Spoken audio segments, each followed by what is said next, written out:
My name is Claire Baumgartner. I am the recreation supervisor who oversees summer camp for the Morton Grove Park District.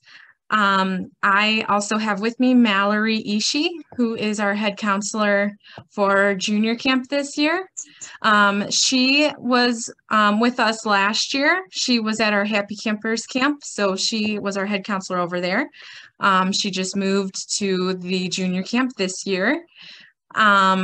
She just recently graduated with her degree in early childhood education, so we're very excited to have her.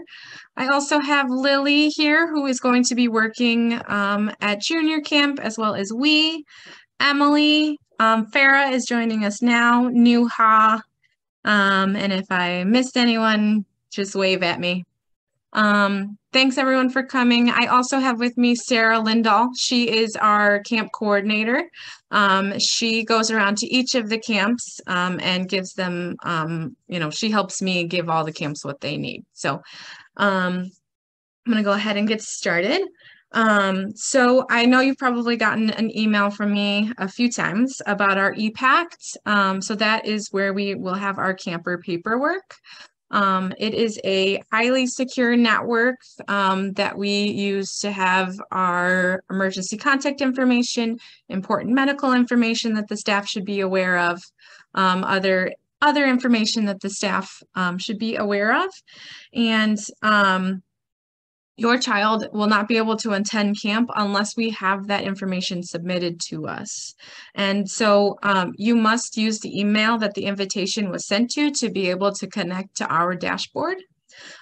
So if you filled it out using a different email and are still getting reminders about it, that might be why. It's just not submitted to our dashboard. So if that's the case, if you need to use a different email, just let me know and I will change the email in RecTrack and in ePact. And then you'll be able to connect your ePact profile to our dashboard so that we have the information. If you have any questions about the security of ePact, you can feel free to contact ePact. If you have any troubleshooting questions, you can feel free to contact me, or you can contact the help desk at ePact. They will respond to any parent inquiries on there. So on ePact, you'll have your authorized to pick up list as well as your contact list. Those will be the people that will be allowed to pick up your child. Anybody that's not on the list will not be able to pick your child up from camp. So my staff, if they don't recognize someone, they will ID.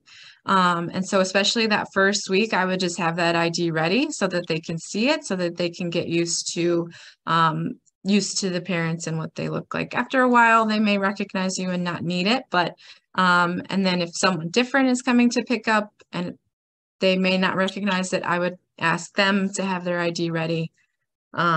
So that's just to make sure that your child is safe and going home with the right people. So our behavior policy is also in our parent manual, but it's basically just that we, ask the campers to respect their peers, respect the staff, and respect the equipment of the Morton Grove Park District summer camps. Sometimes the staff, if necessary, they'll send a behavior report and they'll have you sign it. That'll just go over the details of the behavior that we saw. And then if there's 3 written behavior reports, we'll schedule a meeting with myself, the head counselor, and the parents. And then together we can just have an action plan to be able to help with those behaviors that we're seeing. For late pickup, we do ask that you pick up your child promptly at 3 p.m. There is a 10-minute grace period. After 10 minutes, if you are later than that, there is a fee of $1 per minute. So the staff will have you sign a form. It'll show the fee amount on there. And then we'll give that form to the Prairie View Community Center, and they'll process the fee onto your account. The staff on site is not allowed to collect money for that.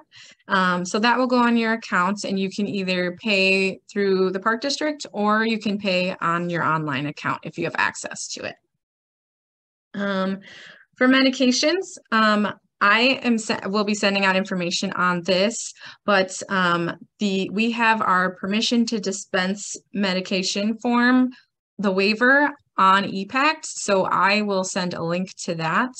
And then if you are leaving any medication, I'll ask that you use that link, go to that document, and then you'll download it onto your computer, fill it out, and re-upload it onto your child's ePact.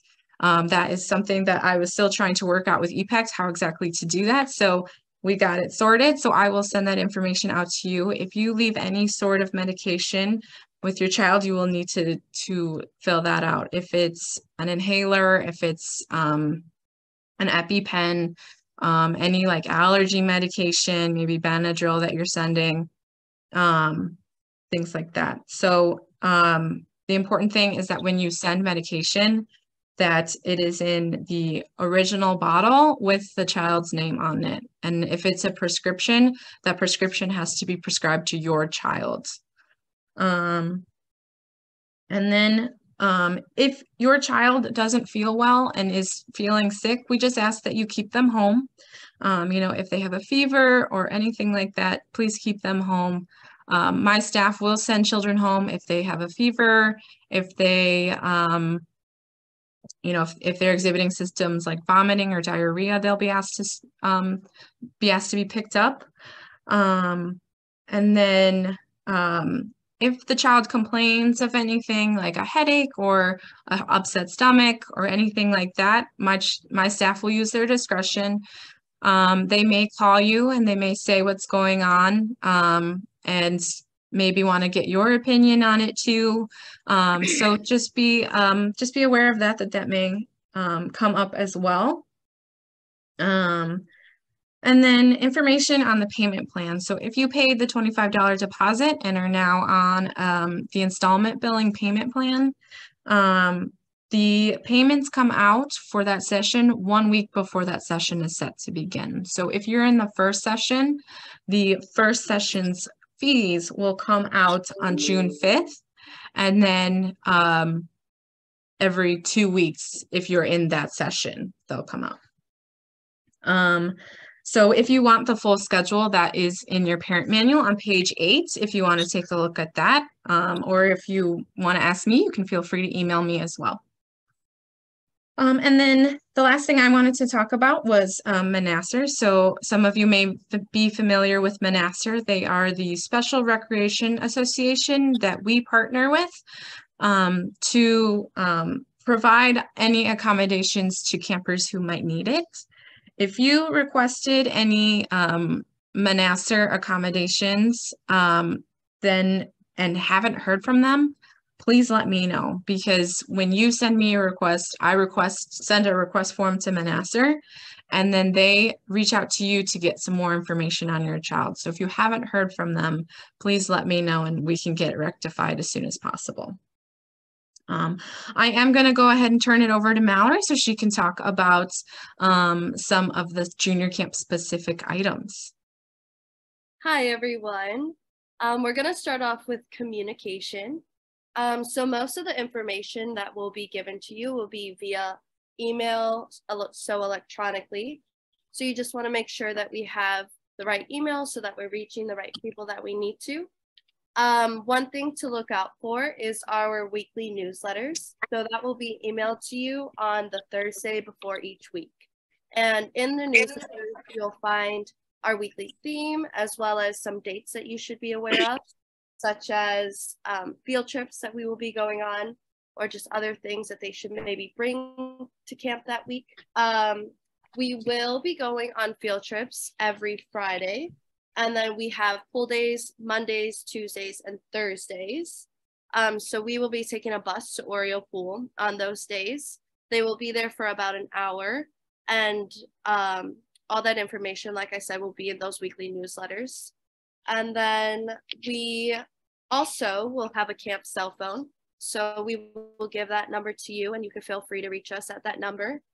If for any reason you can't get a hold of us on that number, you can feel free to contact Claire. Then our arrival procedures, we will be at National Fieldhouse. So at National, there's a little parking lot. It's right kind of by the tennis courts if you see it. So we are asking that you please walk your child to the door. There we will have some staff that will check in, check IDs, and then let your child in. No adults are allowed inside of the camp facility. However, you can meet us at the door. And then pickup procedures will be right by where you're going to drop off your kids, but it will be a little bit farther. It's going to be in the open grass area near the trees. There, they will be in groups with their counselor, and then the counselors will check out your child. So it's kind of the same procedures. The only difference is you're going to meet us at the door when you're dropping your kid off, and when you're picking them up, you're going to meet us outside. Then dressing for camp. We highly recommend that the kids come in closed-toe shoes because they will be running around, having fun, and we don't want any injuries or them to slip. So sandals are not the best thing to wear for them,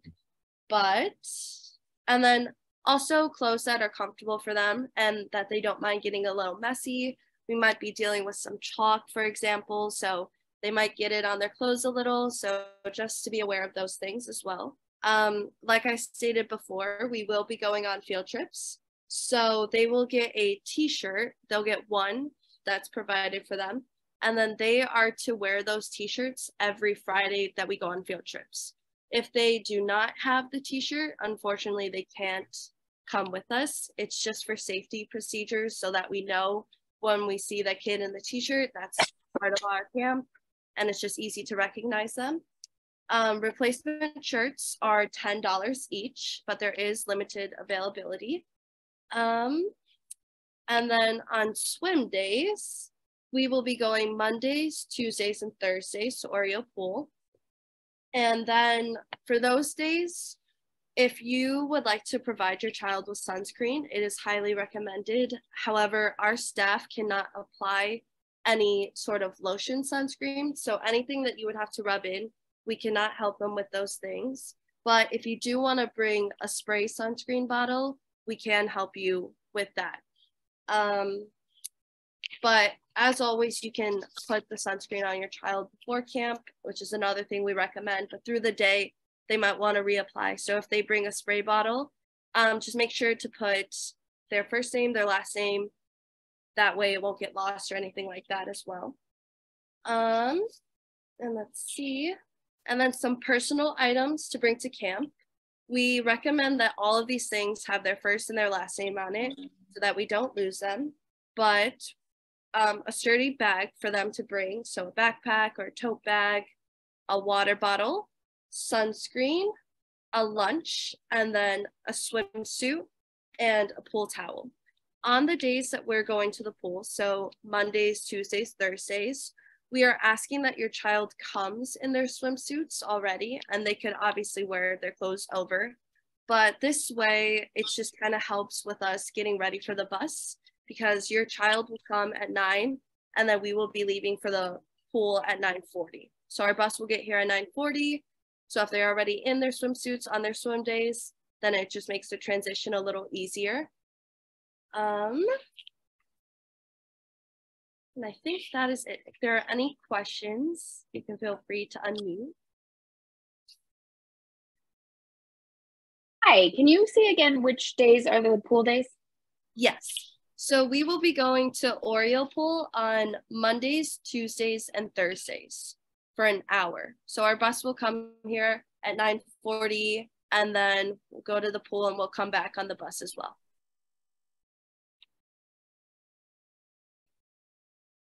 Hi, I have a couple of questions about the pool. So the first question would be, is there going to be a way to kind of keep, some of the younger ones that are, rising kindergartners, is there like somebody going to keep them in the shallow end or? Yes. So at Oriole Pool, there's actually two different swimming areas. There's the deeper end with the diving boards, those sorts of things. And then to the left, there's more the kid-friendly designated area. So they have a little splash pad. They have a little area where they can swim. So that's where we will be. And there will also be lifeguards on duty, as well as all my staff will be in the water with them, just making sure that we're all safe in that area. So we are not anticipating anybody going over to that deep end. However, like I said, for safety procedures, we will have a lot of adults on deck watching. Perfect. And then my other question would be, if they have any hard times, like maybe getting their wet swimsuit off or like getting dressed, what is kind of the procedure there? My son is obviously, he just turned 5 and he can dress himself, but just in case if he needs help, is there somebody going to be in the locker room, especially that first week, to kind of help guide them with what to do? Yes, so there are going to be counselors in each locker room, or are we changing it national, Mallory? Yes. So the counselors will be there at national in bathrooms, not helping them physically change, but they can prompt them. And if they're really having trouble, there's some things we can do. But for the most part, we'll just use verbal prompts for them. But if they're having a real problem, our staff is right there. I do want to mention that, so I know we're going to be in like the activity pool, but some kids are probably, some of it is probably still over their head. We do have life vests there. If you want to request that your child wear a life vest, that's totally fine. You can do that. Otherwise, if we can see them visibly struggling, or if they have like a save where they clearly need it, like they can't keep themselves above the water, we'll just put a life vest on them. We also will be swim testing because there's like those lily pads. So they have to be able to pass a swim test to go on to those lily pads. Okay, perfect. And then do you kind of divide the students out by age? I mean, for the camp as a whole, or do you kind of integrate all of the different ages together? I think it's going to be very daily based with that. Obviously, if we're playing like a sport, then I would try to like even up the teams. But for the most part, especially that first week, I do want to get all the campers integrated so that they meet all their peers and that they're all comfortable with one another. But I do know that obviously there's a big difference between kindergartens and second graders. So just kind of, I feel like it will be situational based, and depending on what activities we're doing, for example, like crafts, they could all be together. But if there's something where it's a little bit more action based, then I probably would separate them more according to their age. And then they would be in a group with the counselor, and the younger ones would be in a group with the counselor, and so on. Okay, thank you so much. Of course. Thank you. I want to mention, so for field trips, we have our campers wear their t-shirts so they're easily recognizable, plus it says Morton Grove Park District on it, so they are identifiable. We also have wristbands that we put on them that have the Morton Grove Park District, and it has our contact information on there. So just in case, they are pretty much labeled all over with the Morton Grove Park District. So anyone who, might come across them would know. Not that we've ever had that issue, but just in case. Question. Is it required to have a nut-free lunch? So like no peanut butter or? Yes. So the park district is nut-free. I know a lot of kids like peanut butter. So if you want maybe an alternative, there's sun butter if your child likes that. But yes, nut-free, and I know we have nut allergies in this group, so we will be strict on that. I saw a question. Hi, Ben, do you have a question? Oh, yes. Actually, my son, he has a lot of environmental allergies, and one of his eye drops, after opening requires to be refrigerated. Is there a way, that could be accommodated if, I mean, he doesn't need it immediately, but like if it's on site, that would help him with the discomfort and all. I was wondering if that's Yeah, possible. certainly. So we have a refrigerator. It can go in the fridge. We can also, if you want, you can send it in a lunchbox with an ice pack. If that is some, if you wanted to go on field trips for us. So that's also an option. But yes, we have had students with refrigerated medicine before. So that is perfectly accommodating. Okay, thank you. You're welcome. I see a question. Where are the kids going on the field trip? So we have a bunch of different field trips planned. I am planning on sending that information in a calendar along with this link. But for example, we're going to the Coles Children Museum. We plan to go to the bowling alley in Niles, the Legoland Discovery Center, Brookfield Zoo, Pioneer Park in Niles, to name a few. So, but I'll give you the complete list. And then each week that'll also be on the newsletter. Mallory will put that on there. And then some places require waivers. So that information will also be sent with the newsletter if there's a waiver required for any of the places that we go. That was a good question. I had a quick question. I'm on the phone here. Okay. Yeah, do they need to bring any money or anything?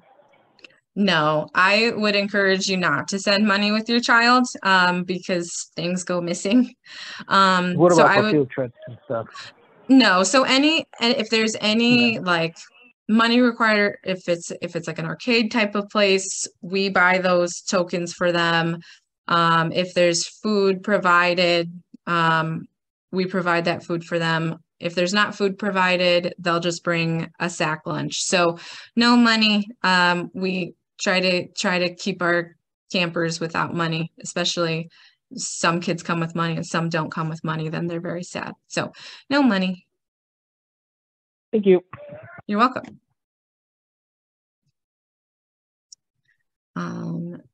Any other questions?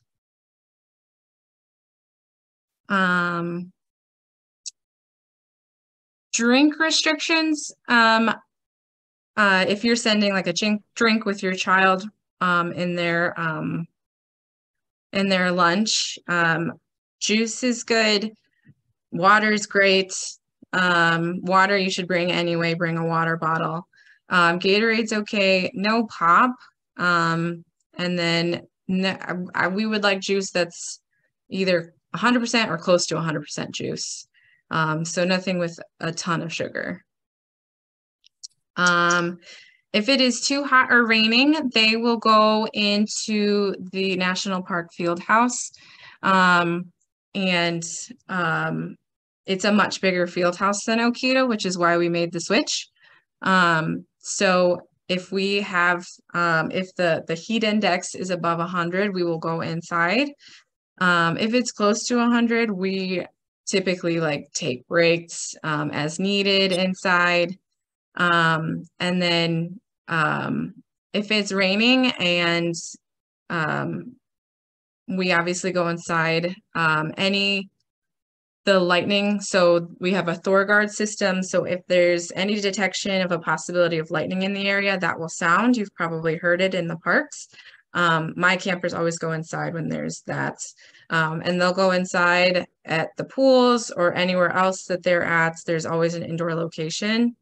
And then if it's raining in the morning or cold in the morning, there's possibility that we don't go swimming. However, I would encourage everyone to just send your kids in a swimsuit because we it might be a game time decision. So we might make that decision really fast, like suddenly it clears up and the all clear goes off, or you know, the skies open up, or it gets a little warmer, we may go. So that's sometimes a game time decision. So we just want your child to be ready for that.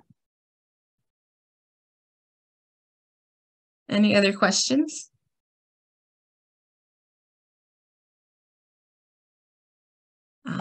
All really good questions. Thank you so much. Mallory or Sarah, do you have anything that you want to add in before we wrap it up? Not much, other than I'm super excited to get summer started and to have camp and all my new counselors and campers. I'm just super excited. Yes. Yes, we are very excited for summer camp to start. We think it's going to be a great year. We're excited to have Mallory with us and all of our counselors returning and new. So thank you everyone for joining. We really appreciate you coming to this and engaging and asking questions. It gets the conversation started. So thank you so much. We hope you have a great night, and we will see you soon.